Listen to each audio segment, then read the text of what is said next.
Hello guys, welcome to my channel Sanju creation. ఈరోజు video ఏంటంటే మా రూమ్లోనే ఎగ్ ఫ్రైడ్ రైస్ అయితే చేసుకుంటున్నా. మొత్తం ఎలా చేశానో ఈ వీడియోలో అయితే మొత్తం చూపిస్తాను. వీడియోని అయితే చివరి వరకు చూడండి. రూమ్లో అయితే ఒక్కనే ఉన్నా. సో ఇంకా రూమ్లో అయితే ఏం లేవు, ఓన్లీ ఎగ్స్ మాత్రమే ఉన్నాయి. సో ఏం చేద్దాం అనుకునేసరికి ఎగ్ ఫ్రైడ్ రైస్ చేయాలనిపించింది. సో ఎగ్ ఫ్రైడ్ రైస్ అయితే చేస్తున్నా. నాకంత పర్ఫెక్ట్గా రాదు, కానీ ట్రై చేశాను. ఎలా వచ్చిందో ఈ వీడియోలో మొత్తం మీరే చూసేయండి. ముందుగా అయితే 2 ఎగ్స్, దాంతో పాటు ఆనియన్స్, దాంతో పాటు కరివేపాకైతే తీసుకున్నా. ఇవే కాకుండా ఇంకా చాలా ఐటెమ్స్ అయితే ఇందులో వేస్తారు. కానీ అవైతే మా రూమ్‌లో అయితే లేవు.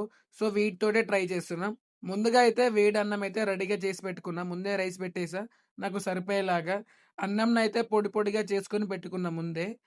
ఇక నెక్స్ట్ అయితే స్టార్ట్ చేశా వంట అయితే. ముందుగా గ్యాస్ అంటించి దానిపైన ఒక కళాయి అయితే పెట్టినా. కళాయి మంచిగా వేడవ్వగానే అందులో అయితే ఆయిల్ అయితే వేసుకున్నా. మీలో ఎంతమందికి వంట వచ్చో ఒక్కసారి కామెంట్ చేయండి. సో, మేము రూమ్‌లో ఉంటామని చెప్పినా గదా! సో, మేమైతే కుక్ జేసుకోవాలి. నాకైతే అంత పర్ఫెక్ట్‌గా రాదు, కానీ ట్రై చేస్తున్నా. సో, ఎలా వస్తదో చూడాలి. ఆయిల్ తర్వాతకైతే మా దగ్గర రూమ్‌లో జీలకర్ర ఉంటది గదా! జీలకర్ర అయితే వేసేసా. నేనే వీడియో తీస్తున్నా. సో, అంటే మా రూమ్‌లో ఎవరు లేరు. ఒక్కడినే ఉన్నా. సో, ఏదైనా కొంచెం అటు ఇటు ఉంటే కొంచెం ఏమనుకోకండి. కొంచెం ట్రై చేస్తున్నా వీడియోకైతే. నెక్స్ట్ అయితే నేను కట్ చేసుకున్న ఆనియన్స్ అయితే అందులో వేసేసా. నాకెప్పటినుంచో ఒక డౌట్ అయితే ఏందంటే, మనం ఏ కర్రీ చేసినా గూడా ఆనియన్స్ అయితే పక్కా ఉండాలి కదా! మనం ఏం చేసినా గూడా ఆనియన్స్ ఉండాలి. ఆనియన్స్ ఎందుకు ఉండాలో ఒక్కసారి కామెంట్ చేయండి. నాకైతే తెలియదు. అందరూ వేస్తున్నారో నేను వేస్తున్నా. మీకెవరికైనా ఆన్సర్ తెలిస్తే కామెంట్ చేయండి. నెక్స్ట్ అయితే అల్లం, దాంతో పాటు పసుపయితే వేసుకున్నా. సో, క్లిప్ అయితే తీయలేదు. ఎందుకంటే నేనే వీడియో తీస్తున్నా కాబట్టి క్లిప్ తీయడం రాలేదు. సో, అల్లం దాంతో పాటు పసుపయితే వేసేసా. పసుపు వేసి మంచిగా మిక్స్ చేశా. అప్పుడైతే ఇలా వచ్చింది. కొంచెం మాడిపోతున్నట్టు అనిపిస్తుంది. కానీ ఇలానే ఉండాలి అంటారు కదా చాలామంది. అంటే ఆనియన్స్ అనేవి రెడ్ కలర్‌లోకి రావాలి కదా మొత్తము. సో, అందుకైతే ఇంకా మంట పెడుతున్నా. దీని తర్వాతకైతే ఇంతకుముందు చూపెట్టినా గదా! కరివేపాకుందని. అందులో అయితే కరివేపాకయితే వేసుకున్నా. అది అందులో వేసైతే మొత్తం మిక్స్ చేశా.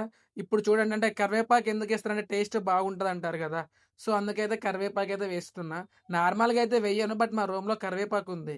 సో, అందుకే వేస్తున్నా. ఇంకా నెక్స్ట్ అయితే మెయిన్ ఎజెండాకైతే వచ్చేసా. నా దగ్గరున్న 2 ఎగ్స్‌నైతే అందులో వేసేసా. అంటే ఐ మీన్ కొట్టి పోసిన. సో, కొట్టిపోయగానే ఇలా వచ్చింది. ఇప్పుడేం చేయాలో అర్థం గాట్లేదు. అది అలా వచ్చింది గదా! అంటే ఎప్పుడు రైస్ ఎయ్యాలో అర్థం గావట్లేదు. సో, నేనైతే అది కొంచెం మంచిగా అంటే ఇట్లా ఆమ్లెట్ లాగా అవ్వగానే దానిపైనైతే రైస్ ఏద్దామని వెయిట్ జేస్తున్నా. అదేమో చిన్నగా అవుతుంది. గ్యాస్ ఎక్కువ పెడితేనేమో మాడిపోతదేమో అని భయమైతుంది. అందుకే గ్యాస్ కూడా కొంచెమే పెట్టినా. అలా అయితే వెయిట్ చేస్తున్నా. ఇది మొత్తం వేడైన తర్వాతకి, అంటే మంచిగా ఆమ్లెట్ లాగా అయిన తర్వాతకి అప్పుడు రైస్ ఏద్దామనైతే వెయిట్ జేస్తున్నా. ఎగ్ ఇలా అవుతుండంగానే నేనైతే పక్కన నేను ఇంతకుముందు వేడి చేసుకున్న రైస్‌నైతే మొత్తం పొడి పొడిగా అయితే చేసుకున్నా. ఎందుకంటే మొత్తం పొడి పొడిగా ఉంటేనే మనకి టేస్ట్ అనేది మంచిగుంటది గదా! అంటే ఎగ్ ఫ్రైడ్ రైస్ అనేది ఇట్లా మంచిగా రావాలంటే మనం తీసుకున్న రైస్ అయితే మంచిగా పొడి పొడి ఉండాలి. ఇట్లా గడ్డలు గడ్డలు ఉందనుకోండి మంచిగుండదు. సో, ఆ అన్నంనైతే నేను అందులో అయితే వేసేసా. అంటే ఎగ్స్ అనేవి ఆమ్లెట్ లాగా అయినాయి. సో, దానిపైనైతే అన్నం మొత్తం దానిపైనైతే ఏసేసా. దానిపైన వేసేసి మొత్తం కలిపిన. అంటే మనం బిర్యానీ అవ్వగానే కిందున్న పీసెస్ పైనేస్తాం గదా! సో, నేను కూడా కింద ఉన్న ఆమ్లెట్ ఎగ్‌ని పైకైతే వేసేసా. అలా వేయగానే మనకైతే ఔట్‌పుట్ అయితే ఇలా వచ్చింది. నేనింకా పూర్తిగా కలపలేదు. ఇక కారమేసాక పూర్తిగా కలుపుదామని ఇలా అయితే ఉన్నా. కొంచెం మంచిగా అయితే అనిపియట్లేదు. ఎట్లనో వస్తుంది అనిపిస్తుంది. ఎందుకంటే నార్మల్‌గా వాళ్ళు అక్కడ రెస్టారెంట్‌లో చేస్తే భలే ఉంటది గదా! మనకంత రావట్లేదు. అంటే మనం అన్ని ఐటెమ్స్ వేయనందుకు అట్లా వస్తుందా? లేదో అర్థం గాలేదు. దాని తర్వాతకైతే నేను కారమేసి మొత్తం మిక్స్ చేశా. మొత్తం మిక్స్ చేసి అప్పుడు కొంచెం కలరొచ్చింది. అంటే ఇంతకుముందు అనుకున్నా గదా! మనం కలరేయలే అంటే ఐ మీన్ కారం ఎయలే కాబట్టి అలా వచ్చింది అనుకున్నా నేనైతే. కారం ఎయగానే అయితే ఇలా వచ్చింది. చూడండి ఎలా ఉందో. కొంచెం నాకైతే కారం అన్నం ఉంటది చూసారా? అలా అనిపిచ్చింది. కానీ తిన్నాక ఎలా ఉంటదో మీకు మళ్ళీ చెప్తాను.